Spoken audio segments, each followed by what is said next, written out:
All right, here we are, another episode of Southern Sports Gumbo. It's our Thursday night, kind of a combination high school football. We'll talk a little bit about college football. I think we're going to go back over our rankings of SEC quarterbacks, skill positions, and maybe players that we want to call out. But Brian's going to lead us off with some exciting high school football from the state of Louisiana. Yeah, I've got a handful of games that are going on here in Louisiana, a couple here in North Louisiana. I'm going to start with a game under the Friday night lights here in Ruston. We've got a pretty big game here with Ruston hosting Longview, Texas. Number 3 team in Class 5A Ruston begins a 3-week stretch against Texas teams with the Lobos visiting Hoss Garrett Stadium. Longview, a team that played in the 6A semifinals a year ago, Ruston beat them 21-10 in Longview last year in week 3, and then Longview reeled off 10 straight wins to get to that semifinal point in 6A, which is a pretty good run for them. Ruston, there's some ties here because Ruston's head coach Jared Baugh was once a coordinator under Longview head coach John King, who happens to be the father of Georgia Tech quarterback Haynes King. John King won't be coaching the game, unfortunately, and we'd like to send out a prayer to Coach King because he's battling cancer and had a procedure done a couple of weeks ago, and he's still out, so he's won't be on the sidelines, but I'm sure he'll be watching the game. Anyway, the Bearcats, led by sophomore running back Dalen Powell, who has burst on the scene as a class of 2028 kid. He's got 26 carries so far for 341 yards and 5 touchdowns in 2 games. He's added a kickoff return with the touchdown as well. And then, of course, everybody knows 5-star 2027 tight end Ahmad Hudson, 6'8", 242-pound Hudson, has 7 catches for 143 yards and 4 TDs through 2 games. So Longview, really tough team. This is going to be where Ruston finds out where they stand after 2 blowout wins. Longview holds the all-time series lead at 7-5, and actually has won the last 3 out of 5 here in Ruston. So it's going to be a shootout. But I'm going to go with Ruston. I'm going to say the big stars in Ruston shine at home with a 28-20 victory. Down I-20 into Shreveport, we're going to have the Shreveport area. West Monroe is playing at North DeSoto, and DeMichael Dizer, who they call Coach D-Mike at West Monroe's his first season there as the head coach. Rebels are 2-0 after beating a team that Kevin knows, Pulaski Academy out of Arkansas. Beat them last week in a really hard-fought game. And, of course, North DeSoto, coached by longtime legendary Evangel coach Dennis Dunn, who also had a stint coaching as a head coach at Louisiana Christian. North DeSoto was in the semifinals 2 years ago, Division II non-select in 2023, and they're led by senior quarterback Luke Delafield, who has passed for over 8,000 yards and 101 touchdowns in his 3 seasons under Dennis Dunn's tutelage. West Monroe is led by Dudall fullback and H-back Christian Pawnee, who rushed for 173 yards and 3 touchdowns against Pulaski last week. And Pawnee, just by note, it also happens to be the son of longtime Monroe sportscaster Gene Pawnee, who has been on Monroe TV for probably 3 or 4 decades now. Monroe just has too many dudes on the field. I think won't be a laugher like it was last year. West Monroe beat North DeSoto 63-14 a year ago.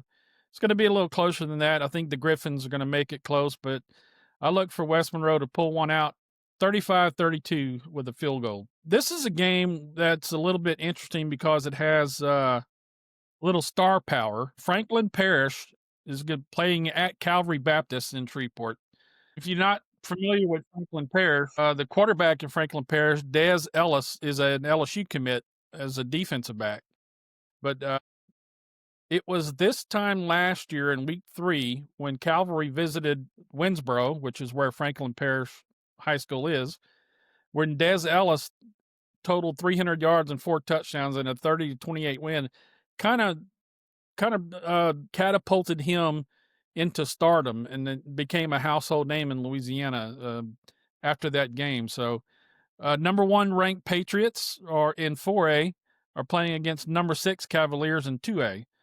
I just think Ellis is going to have another big game. I just don't see Calvary being able to stay with them. My pick is 47-31 Franklin Parish. We go down into DMAX territory. We got a game Friday night in Baton Rouge with Catholic High against University High. Last 5 meetings between these two teams, Catholic High has gotten the best of University 4 out of 5 times. And we're looking at more star power. University High happens to have the number 1 player in the nation in the class of 2026 in LSU commitment LeBar Brown.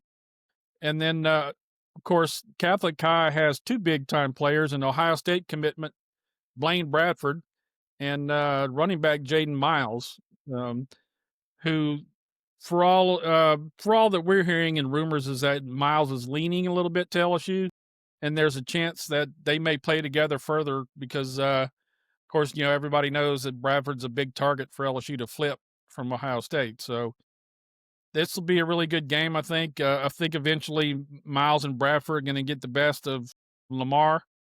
I don't think this game's going to be close, though, and I'm picking Catholic to blow him out 40-17. And my last game that I have on the docket will be down in the New Orleans area where Destrehan hosts Alexandria Senior High. Destrehan has the hardware that Alexandria wants, a state title.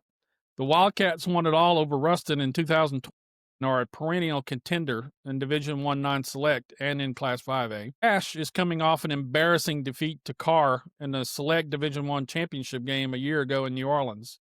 But they are loaded with skilled players and have scored 50 points in each of their first 2 games against Union Parish and West Feliciana. Ash is led by junior quarterback Carson Sellers, who is drawing college interest from several teams and has thrown for 423 yards and 7 touchdowns in his first 2 games.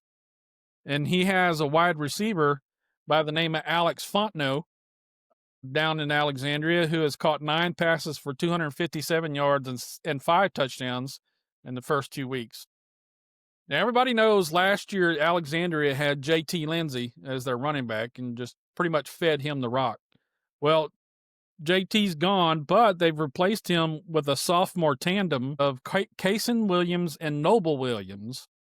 And together, they've combined for right at 200 yards and 4 scores through the first 2 weeks. Destrehan is led by another LSU commit, Jabari Mack, who at wide receiver, and Damian Deuce Richard, who plays running back and defensive back both ways. So I'm going to say, given the edge on the road to Ash and head coach Thomas Bachman. If you remember Thomas Bachman, who was years ago was an all-state wide receiver at Evangel Christian and ended up going to Texas Tech and played at Texas Tech for 2 or 3 seasons, who was a really outstanding wide receiver. Well, Bachman has taken that old Evangel offense and has applied it to Ash, and they've been in the championship game twice in the last 5 or 6 years. So I'm picking the Trojans in a shootout with Ash beating Destrehan 49-38. And that is a wrap on the big games in Louisiana on Friday night. Nice. I'm going to move over to Birmingham, Alabama. Talk about one of my favorite high school teams for a minute, the Moody Blue Devils. They got a big win last week over St. Clair, 55-0. They've got 3 really talented defensive guys. Brock Willis, who's a class of 27 linebacker. They've got Cam Mallory, who's a 3-star right now, has a lot of potential to rise to a 4-star West Virginia commit right now. And then Henry Smith is a linebacker edge for him, committed to Western Kentucky right now. Last week, that team combined for 28 tackles for loss and 11 sacks. They've got Helena this week which is 1-2 going into this one. Moody is, I think, if you look at the Massey ratings, they're a 23-point favorite in this game. The offense has started to get rolling. I expect another big night from their defense. I think Moody wins this one 56-3. I think Helena can get a field goal at some point.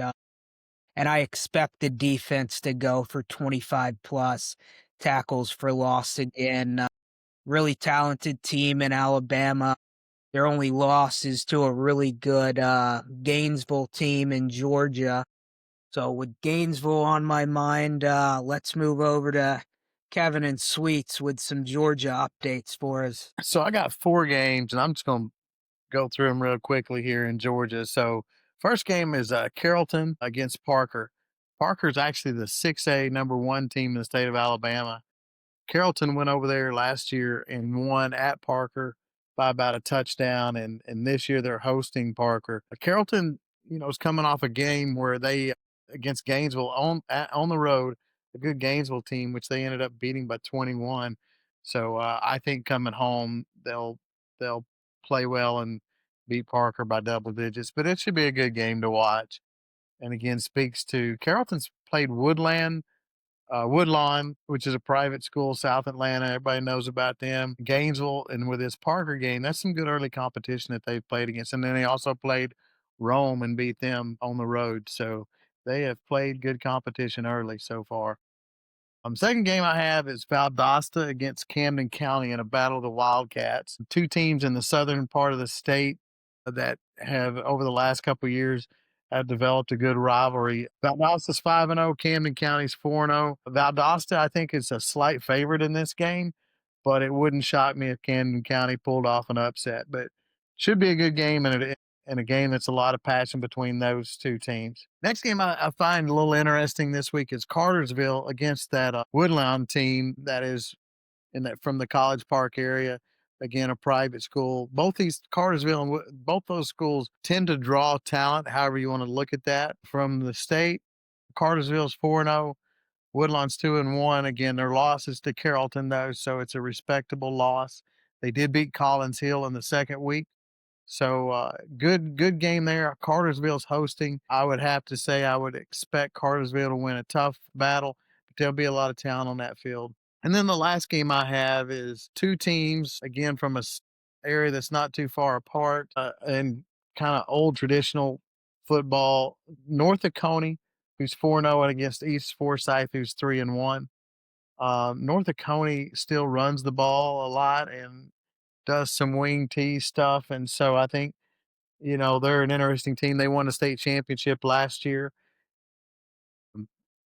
The Georgia Tech offensive coordinator, Faulkner, his son, is the quarterback there. So I would expect North Dakota to win.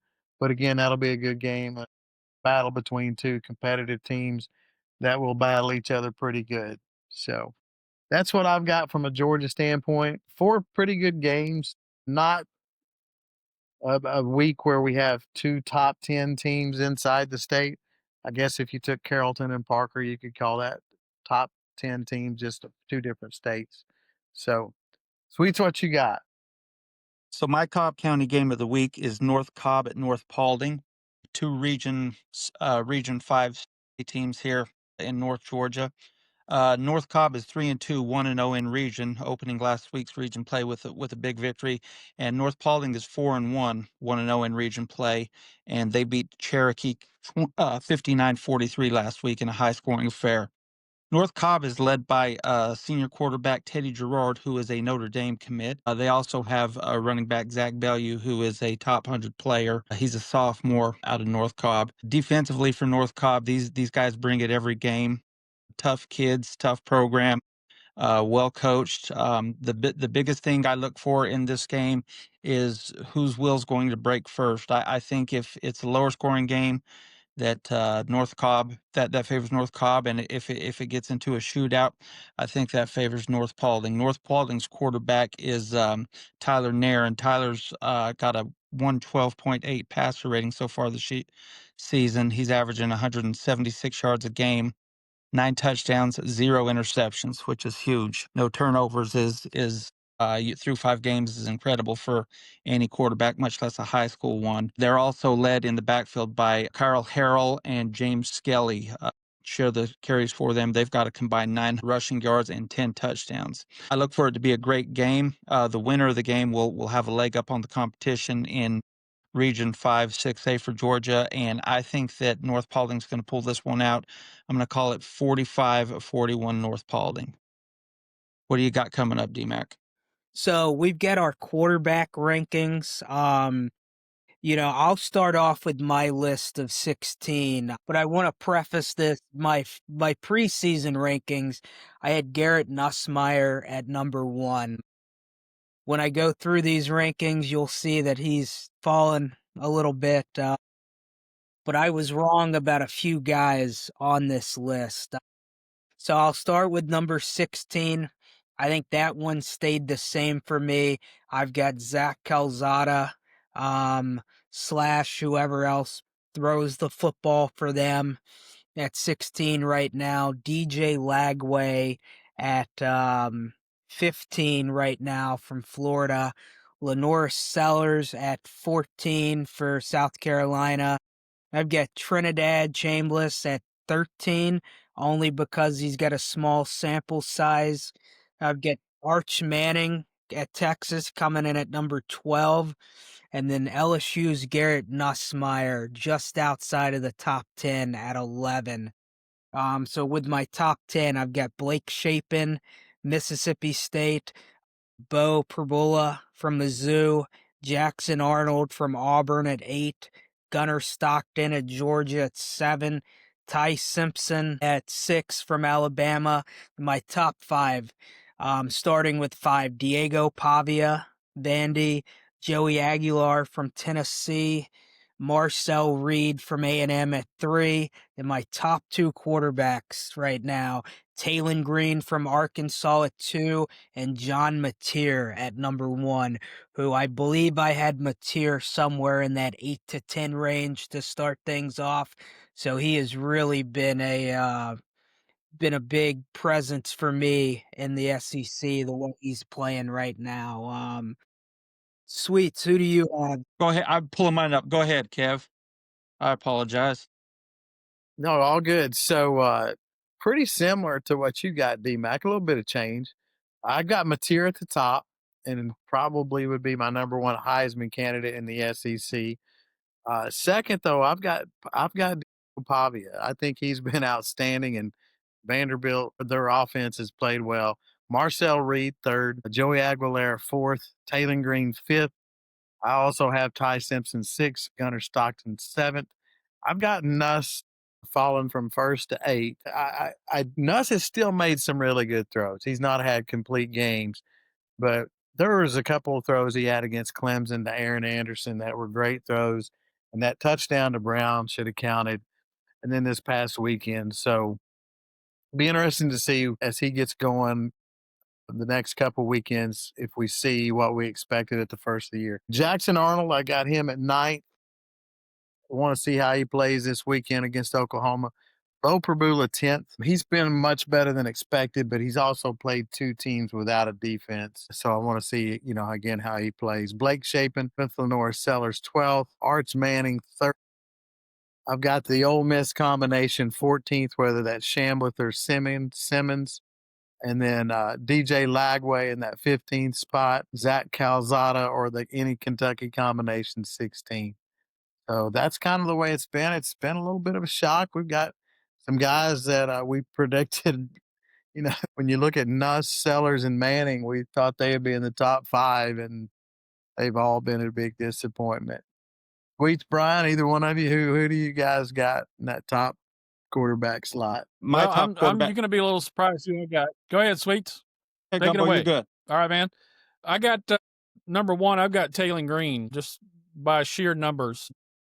I'm sure that'll dissipate as we go on and they start to play tougher defenses. But I got Mateer number 2, Diego Pavia 3, Aguilar 4th, and Marcel Reed to wrap up the top 5. 6 through 10, I kind of jumbled them all together. You can go either with any of them in any slot.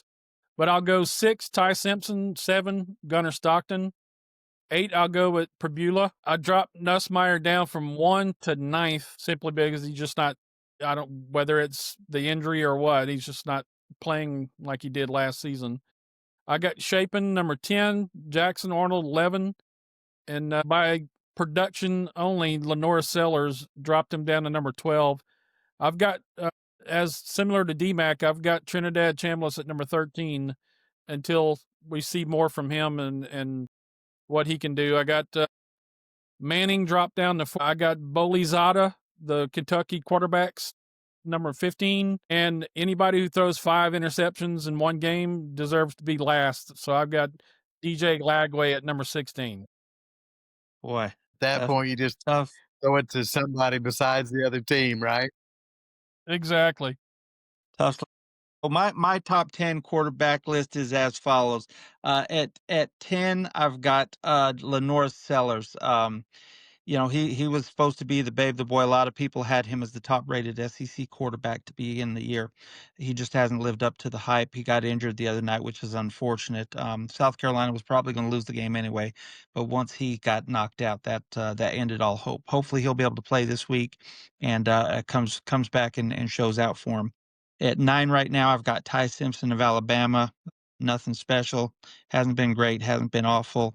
At 8, Garrett Nussmeier. I had him at number 1 preseason as well, but I don't know if the oblique is the problem or the play calling or the O-line, or there could be a variety of things going on. Whatever it is, he hasn't lived up to the hype so far this year. At 7, I've got Marcel Reed. I like him. Dual threat kid still gives me nightmares about the game that we lost to those guys last year. At 6, I've got Gunnar Stockton from Georgia. He's been solid, quiet. He hasn't done anything spectacular, but he hasn't made mistakes either. He kind of reminds me of Stetson Bennett in Bennett's first year starting, where he just kind of kept the car in the between the lines and just kept it moving down the road. At number 5, I've got Diego Pavia for Vanderbilt. He just keeps winning. He just keeps winning, and everybody loves him. So hopefully he can keep that going this week. At number 4, I've got Bo Pribula. And he's actually a name that's probably in the Heisman hunt right now with his stats and the job he's doing for the Tigers of Mizzou. At number 3, I've got Joey Aguilar. I don't think anybody in Tennessee right now would trade for Aguilar right now, including Nico Iamaleava. So good for him and good for Tennessee that they got the better end of that deal. At number 2, I've got Taylor Green. As I said to begin the year, I think this kid's underrated, and he's showing. He's proved me right. He's having a great year so far. They're coming into a little bit of the schedule where there's a little bit more teeth, so we'll see if he can keep that up against better teams.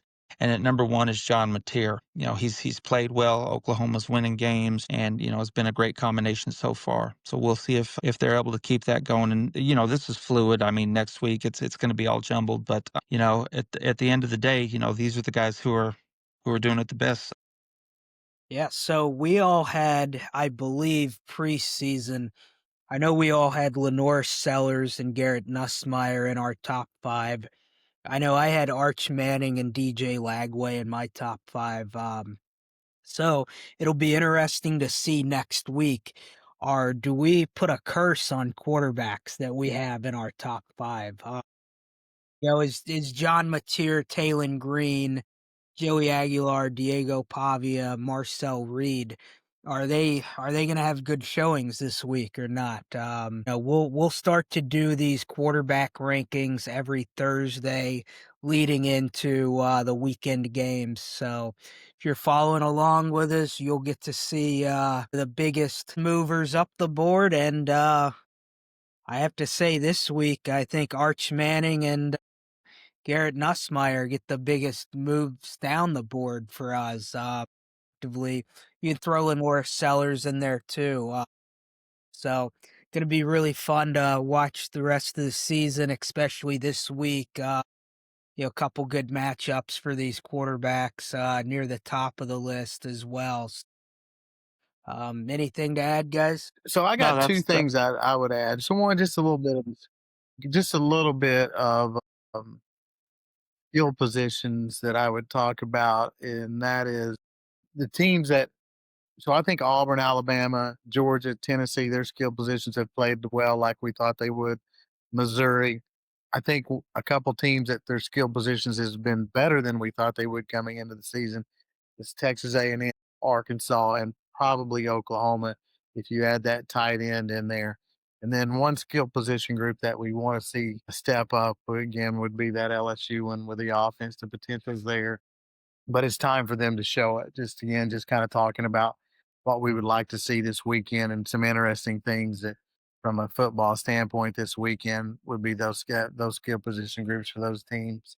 And then the last thing that I would throw in is just to me a player that wasn't talked about a lot going into the season. But I think if you talked about defensive player of the year, that from the coaches, maybe not the media, but from the coaches would get some recognition for defensive player of the year in the SEC, and that's Mansour Delane for LSU. What he's done, basically, I've talked about it before. I'm going to keep talking about it though. He's taken a wide receiver from the other team, taking him off the field essentially, and you're playing 10 guys on offense basically because he's taken one of them out. He's been the best defensive back in the SEC. I don't think he'll lead the SEC in interceptions because I think teams are going to quit throwing at him. They've already Clemson threw at him 8 times. I think Florida threw at him 3 times, 3, 4 times. So I think you're going to continue to see that number go down. But LSU's had the best defense, and in my opinion, Delane's been the best player on the team with a lot of good defensive players. We've had some, standout performances. Perkins has looked good. Weeks has looked good. West Weeks looked good this past Saturday. And then Keys came off the bench to have 14 tackles. The safeties have been good. I mean, that whole defense has been really good. And the defensive line under Kyle Williams has played the best that it's played in 10 years at least. But anyhow, Mansour Delane would be someone that I would want to start calling out for SEC Defensive Player of the Year. Anybody else have anything? Yeah, one more quick thing. As we've already seen, Virginia Tech and UCLA make coaching changes, and we're seeing guys potentially talk about entering the portal. That's going to be something kind of new for us to monitor this year. Especially now we're in week 4. Guys who are entering the portal now who get to campus early. Yeah, that's going to be really fun to watch. I know there's some talk of a Virginia Tech wide receiver who entered the portal. Kind of a fun time for recruiting. I don't know how coaches are balancing that, during the season with the transfer portal. And also at the same time, how many guys on an 0-3 team or guys you're looking at. But I think there's certainly some. I know LSU has 2 former Virginia Tech guys on their roster.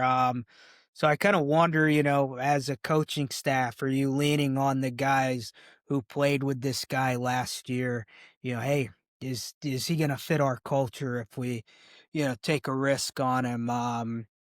But with, the transfer portal moving only to that one portal opening, now with coaching changes mid-season, you kind of get that second one back to some degree. So that's going to be really fun for me to watch. And, I would assume there's going to be some other coaching changes happen in the next few weeks potentially. So if there's a few more after week 4, you still retain your red shirt after this week. So, how many guys are going to enter the portal throughout the fall this year? Yeah, that's something that's new to everybody, and I think that I think it's going to get wilder as it goes on. But I also wonder if it's going to make some schools pull back on firing coaches so early. I'm wondering if the Vautech administration now is thinking maybe we should have held off a little bit because now we got these guys, especially since it's before week 4, where they haven't fulfilled the redshirt requirement amount of games, where even seniors could bow out if they've got the eligibility and buy another year going somewhere else. So I'm curious to see how that's going to work itself out, over the coming few months, because I guess it changes again, and we've got 10 or 12-day period in January moving forward, don't we? Yeah, and if you're if you're a school that would look at hiring someone who's out of coaching right now, like a Jimbo Fisher, do you bring him in to start coaching mid-season if a team hires him